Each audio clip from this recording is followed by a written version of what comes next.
Le self-stockage fait un carton auprès des Français.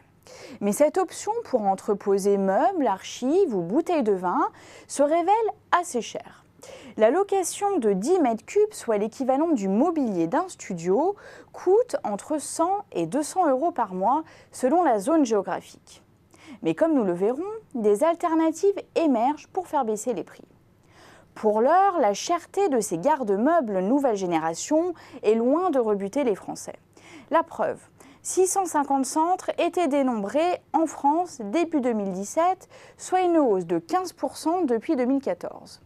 Des sites dont les taux de remplissage dépassent en moyenne 90%, soit le niveau le plus élevé d'Europe. Et d'ici 2020, leur nombre devrait bondir de plus de 50% pour atteindre la barre des 1000 sites selon la dernière étude de Xerfi. Les raisons de ce succès tiennent avant tout à des facteurs très structurels.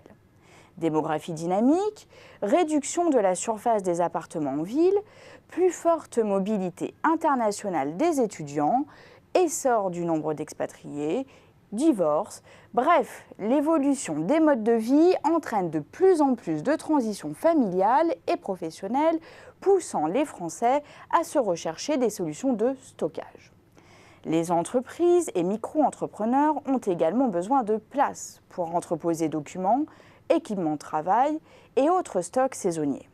Une clientèle qui s'avère cruciale car elle présente de nombreux avantages. Surface et durée de location supérieure, demande plus récurrente et disposition à payer plus élevée. Des offres spécifiques leur sont ainsi proposées, telles la réception et le stockage de marchandises, la location d'espaces de coworking ou la domiciliation d'entreprises. Les self-stockers bénéficient donc d'un environnement porteur.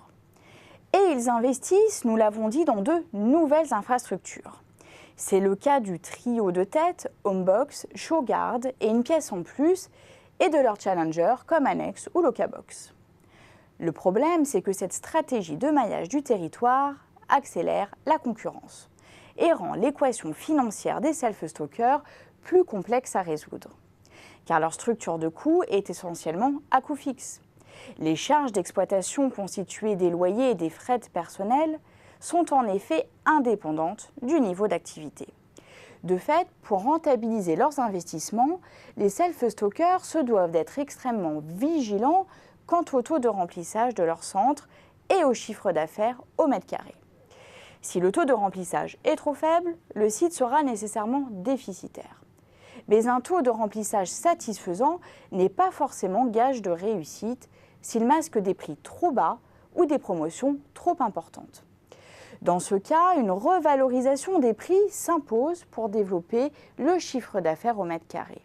Des solutions de yield management sont d'ailleurs utilisées pour optimiser les tarifs en fonction des capacités disponibles, de la durée et des dates de location et même de la concurrence.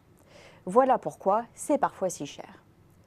Finalement, ce pilotage très fin de la politique tarifaire paye, puisque le taux de résultat net d'un exploitant est assez élevé, proche de 11%.